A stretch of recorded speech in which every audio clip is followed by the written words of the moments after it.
Bonsoir, Mesdames, Messieurs. Bienvenue à cette séance extraordinaire donc, du Conseil municipal de la Ville de Baie-Saint-Paul.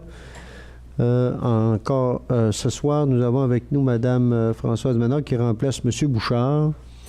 Donc, je vais la saluer et lui demander de nous faire la lecture de l'avis de convocation et de l'ordre du jour. Avis vous est par les présentes données qu'une séance extraordinaire se tiendra le 29 février 2016 à compter de 19h à l'endroit désigné, soit au 15 rue Forget, à Baie-Saint-Paul, dans la salle du Conseil. Les sujets traités seront alors les suivants. Ouverture de la séance, adoption de l'ordre du jour, lecture ou dépôt des minutes, règlement, consultation publique portant sur le règlement R647-2016, ayant pour objet d'amender le règlement de zonage dans le but principal d'agrandir la zone H022 à même une partie de la zone HP021 afin d'y inclure une partie du lot 4 2189. Adoption s'il y a lieu du second projet de règlement R647-2016. Avis de motion d'un règlement qui portera le numéro R650-2016, ayant pour objet d'amender les règlements de zonage sur la construction et la démolition, les plans d'implantation et d'intégration architecturale, les plans d'aménagement d'ensemble et le règlement sur les dérogations mineures dans le but principal d'ajuster et de clarifier certaines imprécisions ou omissions. Adoption du projet de règlement R650-2016. Adoption du règlement R646-2016 décrétant un emprunt de 1 300 000 et des travaux pour la réfection du chemin Sainte-Catherine. Résolution, administration et législation. 1. Appel d'offres pour la vente d'un terrain, rue de la Mare-Claire, rejet des soumissions. 2. Relance de la vitrerie. 3. Règlement de grief.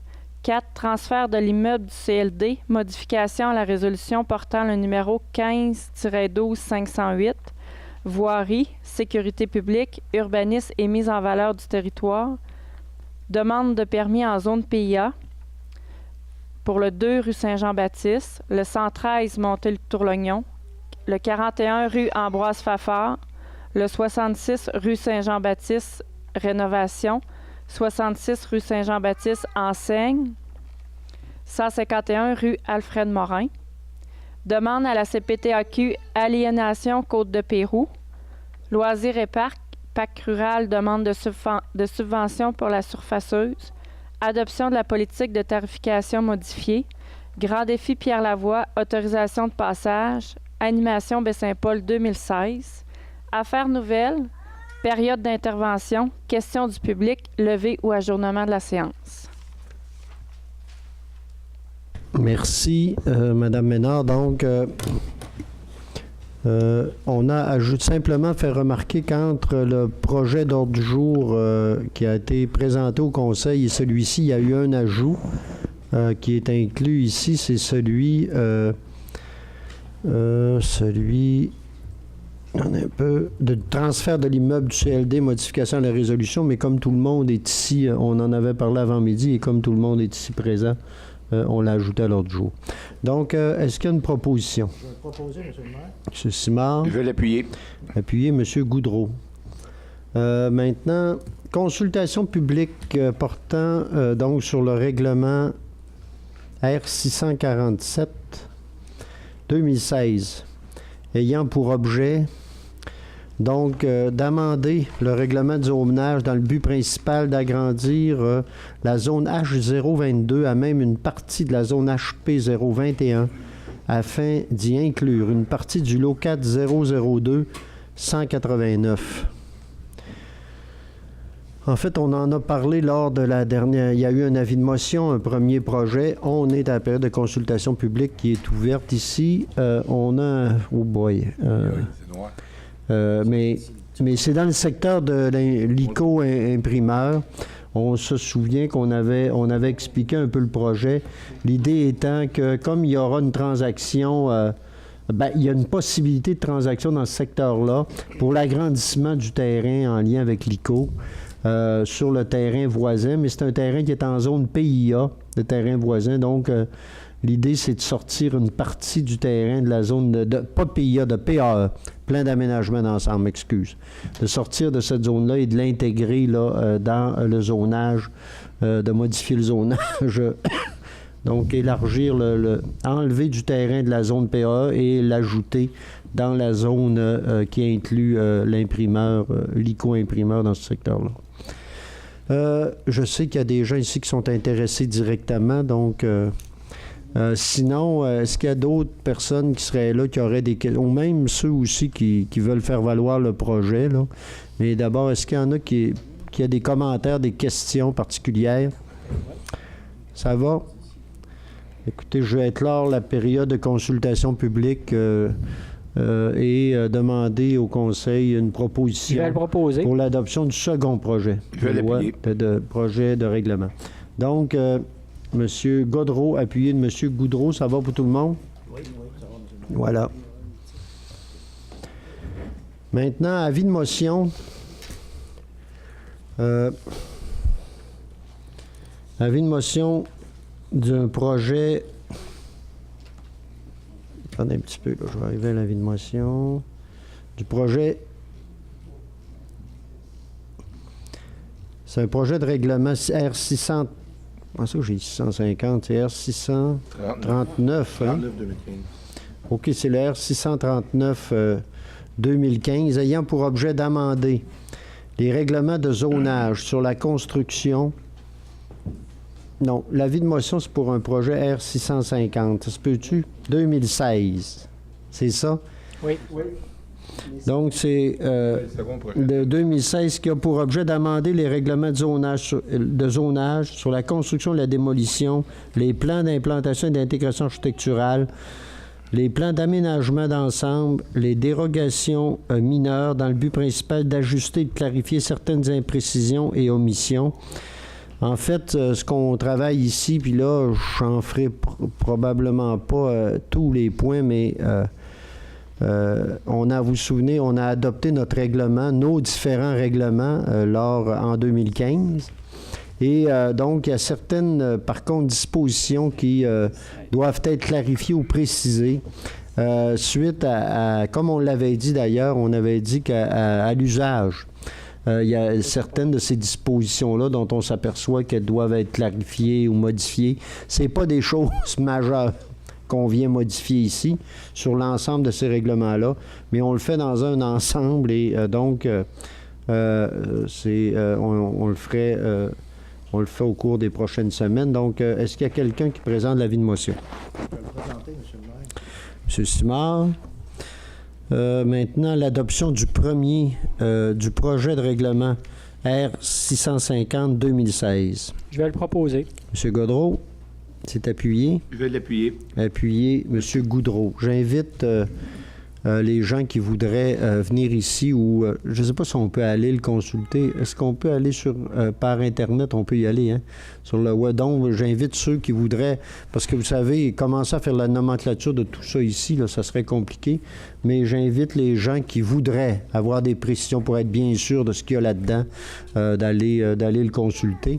Mais je peux vous rassurer sur... ça ne change pas fondamentalement nos règlements. C'est vraiment ici des questions de précision. Maintenant, l'adoption du règlement R646-2016, décrétant un emprunt de 1 300 000 $ et des travaux pour la réfection du chemin Sainte-Catherine. Donc... ici, on en a, je crois qu'on en a déjà parlé. Déjà, il y a une rencontre qui a été faite avec les gens du secteur. Tous les gens qui étaient propriétaires de terrain dans le secteur ont été rencontrés. Des ententes, on a des ententes avec presque l'entièreté, là, 99% ou 98, mettons, des personnes dans ce secteur-là. Donc, on est prêt ou presque là, à avancer les choses. Donc, on irait avec le règlement d'emprunt. Bien sûr, il est encore possible pour nous d'avoir accès à un programme de subvention. C'est ce qu'on continue de travailler. Mais peu importe, de toute façon, on aura, là, avec l'adoption du règlement ici d'emprunt, on sera prêt à prêts à entreprendre des travaux dès que possible afin de réaliser quelque chose au cours de la prochaine année. Donc, est-ce qu'il y a une proposition? Je propose, Sylvain. Un incontournable. C'est un incontournable. Je vais l'appuyer. Non, mais je pense que c'est des travaux dont on parle depuis longtemps et qui sont importants également. Donc, voilà. Maintenant, vente d'un terrain rue de la Mare-Claire, rejet des soumissions. Je ne sais pas, M. Bouchard, vous voulez nous en faire un petit oui, bien, explication rapide là-dessus? Oui, c'est un terrain qu'on a mis en vente et puis, par appel d'offres, on a eu des proposants, des propositions. Sauf que voilà, il y avait une condition dans les documents d'appel d'offres où on fixait que le prix plancher était celui de l'évaluation foncière. Alors, les propositions qu'on a reçues sont toutes en bas de la valeur foncière. On retourne donc en appel d'offres en enlevant cette condition-là. On pense que ça va donner peut-être la chance à d'autres personnes de se manifester, ou aux mêmes, à tout le moins, mais ça va régulariser la situation pour qu'on puisse procéder à la session si le Conseil y consent après qu'on ait fait l'ouverture. Alors, on avait eu deux propositions. Ça va, donc... on vous recommande donc de les rejeter. De les rejeter et de retourner en appel d'offres. Oui. Ça va se faire rapidement, là, je pense même dès cette semaine. Oui. Donc, est-ce qu'il y a une proposition? Je vais le proposer. M. Gaudreau? Je vais l'appuyer. Appuyez M. Goudreau. Maintenant, relance de la vitrerie. Donc, vous avez tous entendu parler de la possibilité que la vitrerie puisse relancer, que les propriétaires, en fait, puissent relancer l'entreprise au cours on parle des prochaines semaines.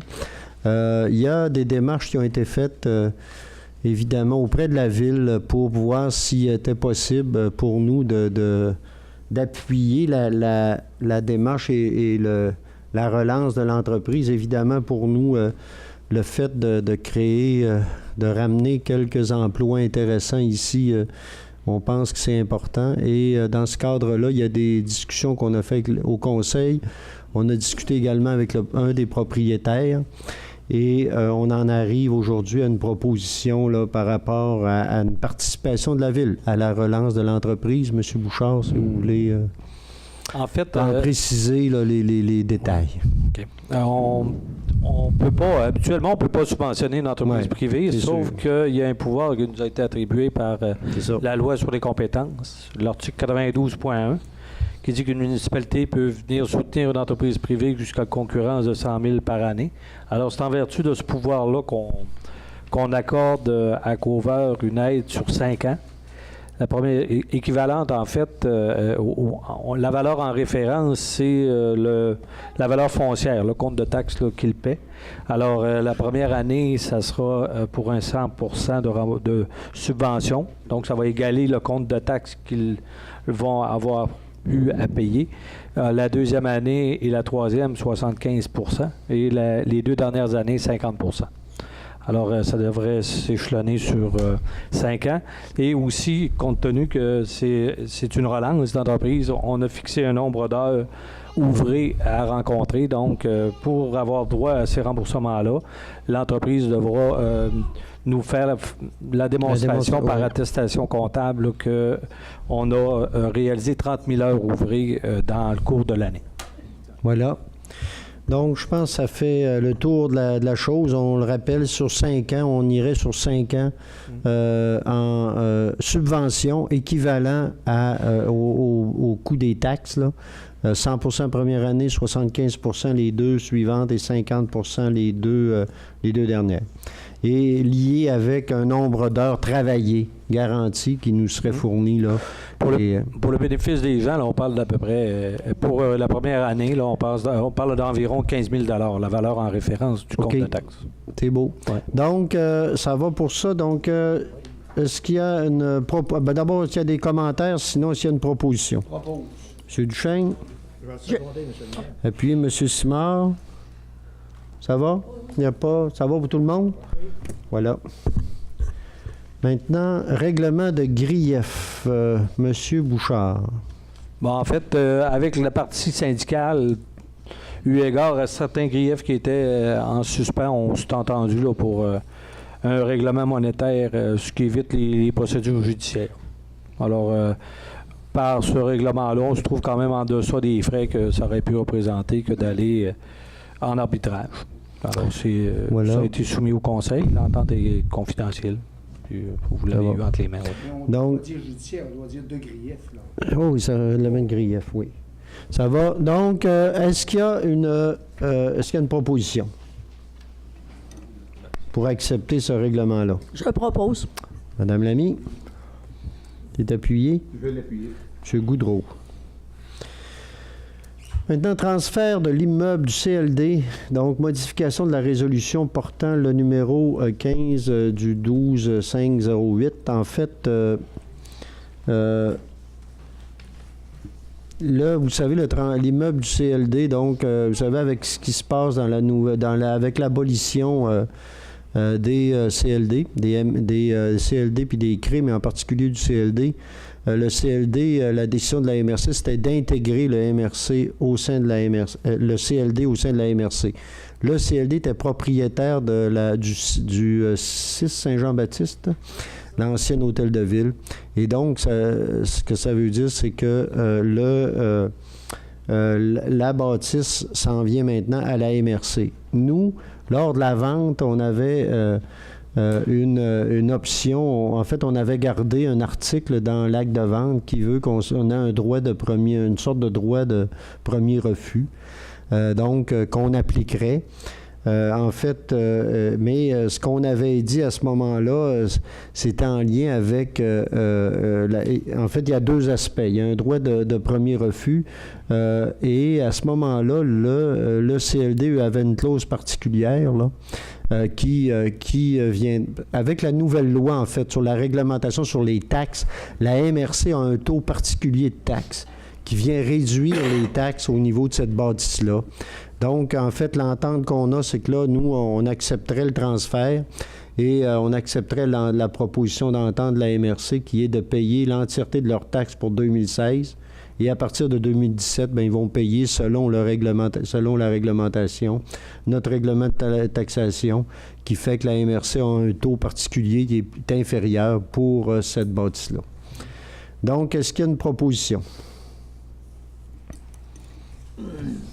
M. Simard, est-ce que c'est appuyé? Je vais l'appuyer. Appuyé de M. Goudreau. Vous comprendrez que là, on dirait qu'il y a des petites hésitations dans la voix des personnes.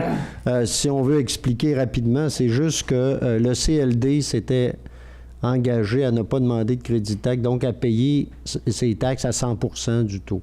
La MRC, elle, paie déjà ses taxes, mais à un taux particulier, c'est de... C'est autour de 50%. Donc, l'édifice du 6 Saint-Jean-Baptiste, en devenant propriété de la MRC, bénéficie de cette possibilité-là. Donc, voilà, c'est ce qu'on vient ici. Mais pour 2016, ils acceptent de payer 100% de leurs taxes normales. À partir de 2017, ça va s'appliquer. Donc, voilà, c'est le sens de la résolution. Ça va? Ça va, mais j'aurais un commentaire. Oui, allez-y. Juste pour mentionner aux contribuables que les édifices exemptés de taxes à la ville de Baie-Saint-Paul, on en a près de 7 millions de dollars. Donc, c'est pas futile. Au moment où on en ajoute d'autres, c'est toujours aux contribuables concernés où la facture va s'ajouter parce que les services ne sont pas diminués pour autant. Donc, c'était juste pour mentionner qu'au moment où on en ajoute, la facture est répartie, mais aux contribuables. C'est ce qui modifie des fois dans notre loi. Bien, Monsieur le maire, si vous permettez, juste pour ajouter, se vider le cœur un peu, c'est ce qu'on voit là, hein, c'est parce que les mêmes services, on l'a dit, moins de taxes. Puis, bien, c'est la tendance gouvernementale, c'est-à-dire c'est toujours les mêmes, c'est-à-dire vous et moi qui payons et puis qui n'ont pas plus de services. Alors là, c'est encore une belle illustration de ça. Et c'est pas fini, malheureusement. Je pense pas, effectivement. Donc, maintenant, on serait maintenant sur les demandes de permis PIA. Donc, on serait pour le 2 rue Saint-Jean-Baptiste. Donc, c'est l'édifice de la Caisse populaire, si je ne me trompe pas. En fait, c'est une nouvelle enseigne qui reprend la forme, les matériaux et le design de l'ancienne enseigne. Et en fait, la différence, c'est le changement de nom maintenant. Ça s'appelle Fleuve et Montagne Charlevoix. Donc voilà, c'est une nouvelle enseigne et la recommandation du CCU, c'est d'accepter cette nouvelle affiche-là. Donc, est-ce qu'il y a une proposition? Je vais le proposer. Je vais le proposer. Proposer, M. Godreau, qui est appuyé. Appuyé, M. Simard. Oui, plus clair. Il reprend vie, là. Le 113 montée Tourlognon. Donc, ici, il y aurait un changement, l'agrandissement du rez-de-chaussée de la résidence en façade latérale et arrière. Les pentes de toit, le type de fenêtre, les portes des fenêtres extérieures, de même que le bâtiment existant. Donc, ça couvre des travaux quand même assez importants, mais le CCU ici nous recommande d'accepter la proposition de travaux qui nous est faite ici. Donc, est-ce qu'il y a une proposition? M. Duchesne. Appuyé M. Goudreau. Maintenant, le 41, Ambroise Fafard, encore là, c'est un changement d'enseigne. Le support de l'enseigne reste le même, mais le changement de l'enseigne de la quincaillerie apportera... Donc, c'est l'ajout d'une... Il y a une poutre séparatrice entre les deux enseignes. Et évidemment, là, ici, c'est plus une quincaillerie, c'est l'annonce d'une boutique de sport. En fait, c'est la boutique de sport qui est déjà là, qui change de bannière. Hein? Oui, de bannière. Merci, M. Godreau. Donc, c'est recommandé par le CCU. Est-ce qu'il y a une proposition? Je vais proposer. M. Goudreau. Je vais le seconder. Appuyé de M. Godreau. Maintenant, le 66 Saint-Jean-Baptiste. Le réaménagement de la terrasse en façade. Le 66 Saint-Jean-Baptiste, on l'a ici. C'est ça. Le réaménagement de la terrasse en façade avant et le déplacement de l'escalier extérieur. Les couleurs proposées sont semblables aux couleurs déjà présentes. Le déplacement de l'escalier et son changement de forme permettront d'ouvrir l'étage sur la rue par le retrait de l'auvent. Donc, ici, on a une recommandation d'accepter. La recommandation du CCU, c'est d'accepter, mais avec une condition que le garde-corps soit construit avec les barottins entre la ligne basse et la main courante. On sait comment on fait à peu près partout maintenant, plutôt que d'avoir des barottins qui sont cloués sur la planche à l'extérieur. C'est entre, effectivement, c'est toute une différence. Et ça respecte une certaine façon de construire ici à Baie-Saint-Paul qu'on avait. Voilà. Donc, est-ce qu'il y a une proposition? Je vais proposer. Incluant la condition que nous avons ici. Je vais proposer. Madame Lamy, appuyez M. Goudreau. Maintenant, le 66, encore une fois, cette fois, c'est une enseigne. Donc, l'enseigne sera la même, mais sera déplacée sur le côté. Ici, ce qui est suggéré, qui est recommandé par le CCU, c'est que d'accepter et on demande pour l'ensemble de l'affichage de ce commerce-là, on pourrait en faire une recommandation aussi, d'accepter la recommandation du CCU. C'est que oui, on accepte le déplacement de l'enseigne, mais on lui recommande de rencontrer le SARP pour l'aménagement global de l'affichage du commerce. Donc, est-ce qu'il y a une proposition dans ce sens-là? Je vais le proposer. Je l'appuie. M. Godreau, appuyé de Mme Lamy. Le 151, Alfred Morin. Donc, on parle ici de 151 Alfred Morin. Vous voyez ici, c'est le CPE. Non, c'est la nouvelle garderie. OK, ouais. C'est la nouvelle garderie dans ce coin-là. Donc, on demande le changement de couleur du revêtement. En fait, l'objectif ici, c'est le changement de couleur du revêtement antérieurement autorisé par le CCU. La couleur risque de mieux s'intégrer qu'on parle ici que le jaune et le bleu initialement prévus, mais là, je ne sais pas trop c'est quelle couleur, on me le dit pas. Un rouge et un gris. Ah, parce qu'il n'est pas en couleur, moi. OK, je ne suis pas allé voir là. OK, rouge, gris. OK, on est dans autre chose.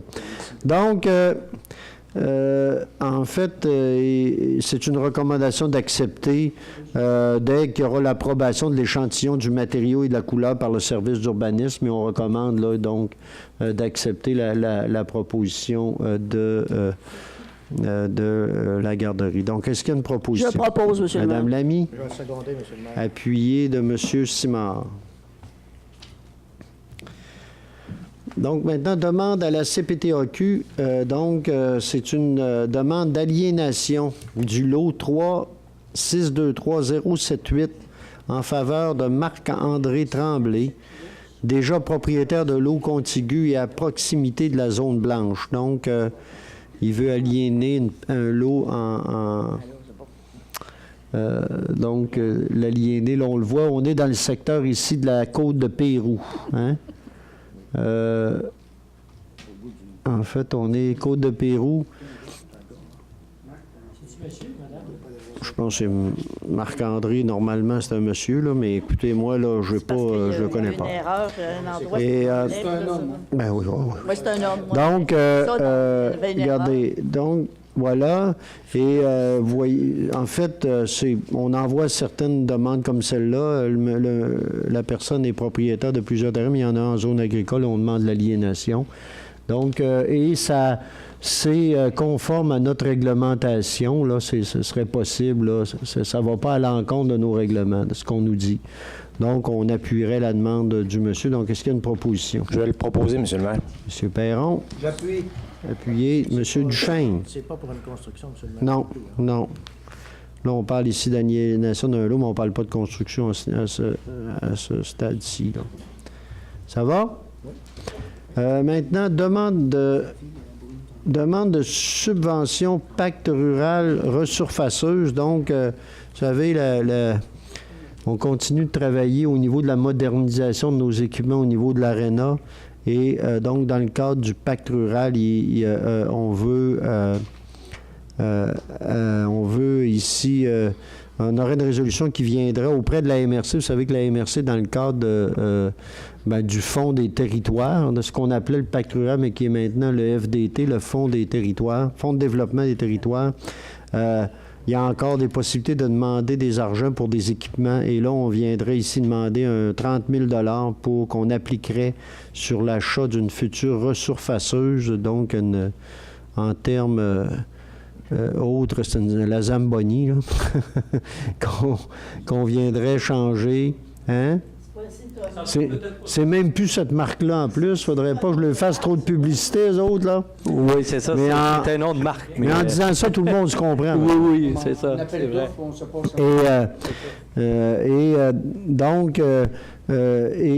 Donc, c'est quand même un équipement important. On parle ici, nous, on veut y aller avec un équipement électrique et on parle d'un achat d'au-delà de 150 000 $. Là.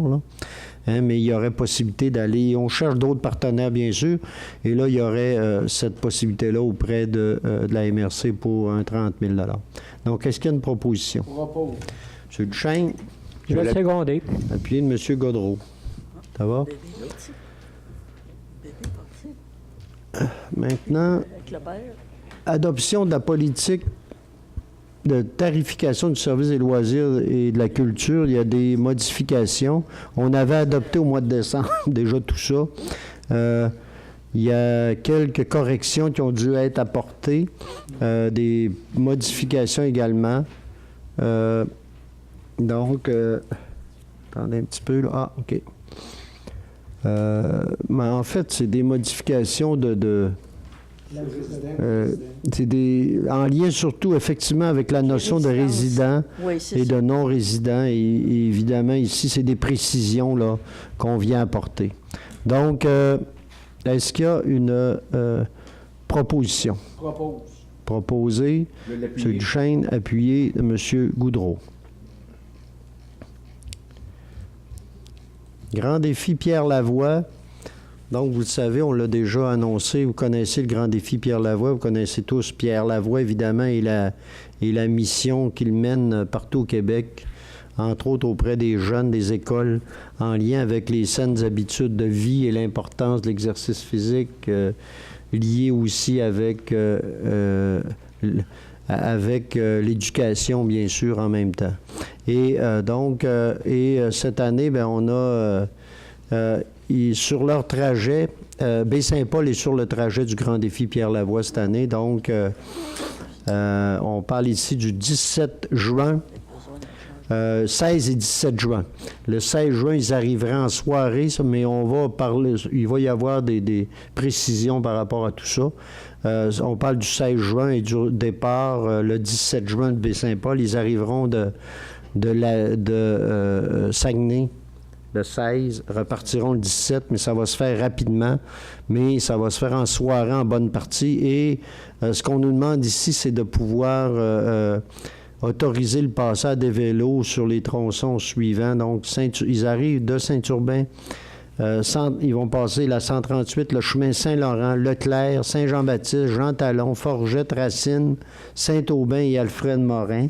Et pour le 17 juin, pour le départ, ils vont passer par la rue Alfred-Morin pour s'en aller vers la ville de Beaupré. Donc, est-ce qu'il y a une proposition? Je vais le proposer, M. le maire. Proposer, Monsieur Perron, appuyé de M. Simard. Donc, on parle ici de l'arrivée de l'organisation le 16 juin autour de 16 heures et quelques. Mais on parle ici d'arrivée des cyclistes comme tels, là, du convoi autour de... on parle ici entre 10 heures et minuit, là, dans ce coin-là. Évidemment, on invite, bien sûr, il y a un comité qui a été formé, puis ça va être important de bien les accueillir, d'organiser un bon... actuellement, on a un comité intéressant qui travaille là-dessus, puis qui planifie l'accueil des cyclistes, puis quelque chose d'assez vivant, là, c'est ce qu'on est en train de travailler. Voilà. Maintenant, animation Baie-Saint-Paul 2016, donc déjà, on en est là, donc ce serait pour... accepter là, la proposition des différentes activités dans le cadre d'animation Baie-Saint-Paul. On nous parle ici, bien sûr, des spectacles musicaux, on le sait, hein, la scène Derry Télécom, qui est un partenaire avec nous maintenant depuis quelques années. Donc, la scène qui est en avant de l'église encore cette année, du 25 juin au 13 août. L'animation de rue. Donc, on parle des samedis 25 juin, 2 juillet, vendredi 8, 15 juillet, 5 et 12 août à 19h. L'animation de rue, donc, au Parc du Presbytère aussi. Des spectacles locaux également. Les dimanches lyriques, encore cette année, du 3 juillet au 21 août. Ça, c'est au Carrefour culturel. Et cette année, une nouveauté, il va y avoir une projection de films en plein air en collaboration avec les Filmanthropes. Donc, les mercredis du 6 juillet au 10 août. Je crois que ça va être dans le secteur, ça va être en avant de l'église aussi. Hein? Oui. Comment? Ah, OK. OK. T'as dit? Au Parc du Presbytère. Au Parc du Presbytère, entre le Presbytère puis le Carrefour culturel. OK. Non, c'est beau. Donc, 6 films de prévu. Donc, c'est une nouveauté. C'est intéressant. Donc, voilà, ce serait la programmation. En gros, il y a évidemment d'autres choses, mais il y a des précisions, mais c'est ce qui, en gros, là, c'est ça à quoi ça ressemblerait. Donc, est-ce qu'il y a une proposition? Je propose, M. le maire. Madame Lamy? Je vais seconder. Appuyez M. Godreau. Maintenant, un petit peu.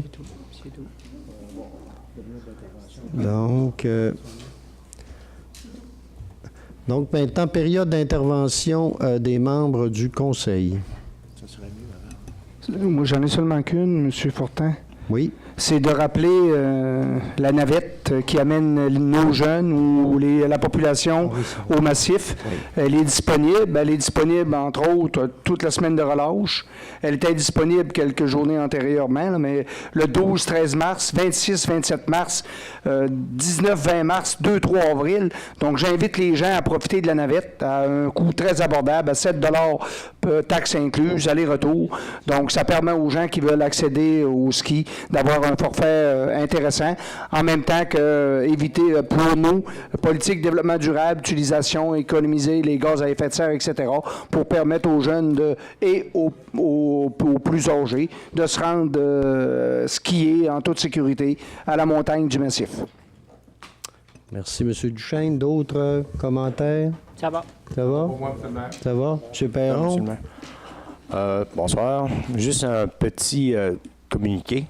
Demain, c'est-à-dire le 1er mars, il y aura dans la côte de Pérou, ça sera fermé pendant 1 heure environ, de 14h à 15h, pour permettre à Hydro-Québec de transporter du matériel jusqu'à leur nouveau chantier, où est-ce que leurs nouveaux postes vont se situer. Ça fait que cette période de transport-là d'1 heure est en 2 phases. La côte de Pérou va être bloquée entre le bas de la côte jusqu'à Saint-Gabriel. Il va y avoir par contre une voie de contournement dans ce secteur-là. Puis de 14h30 à 15h, la côte de Pérou sera bloquée encore entre Saint-Gabriel-de-Pérou et le chantier d'Hydro-Québec. Donc, si vous prévoyez utiliser ou vous rendre ou circuler dans ce secteur-là, bien, tenir compte de cet avis, s'il vous plaît. Merci. Ça va, merci. Je pense qu'il y a déjà eu... Oui, on a fait une communication à tous les gens du secteur. Okay. Votre petit mot sur Raymond Barre. Oui, je fais ça. Oui, je ne l'avais pas oublié. Non. C'est correct. Il y avait d'autres. Ça va pour tout le monde? Non, effectivement, c'est bien de le rappeler aussi. Aujourd'hui, nous avons appris le décès de M. Raymond Barre, et je pense que ça mérite de le souligner. M. Barre a été pendant au-delà de 25 ans, je ne sais pas le nombre d'années exact, là, aux travaux publics à la ville de Baie-Saint-Paul, et il en a été le directeur pendant de nombreuses années. Et donc, on a appris son décès. Moi, je l'ai appris aujourd'hui, mais je veux profiter de l'occasion qui m'est donnée pour offrir, au nom du conseil municipal, je pense, et de la direction aussi, mes plus sincères condoléances à la famille, madame, les enfants, la famille aussi de M. Barre. Voilà. Merci. Tout à fait. Voilà. Autrement, question du public. Sinon, je vais prendre une proposition. Écoutez, vous souhaitez une belle fin de soirée à tout le monde et une belle semaine enneigée. Belle semaine de relâche pour bien du monde, par exemple. Et on se dit à lundi, le 14, je pense, mars. Lundi, le 14 mars pour la séance ordinaire. Proposition pour la levée de l'Assemblée? Ah, ça va, c'est fait. Merci.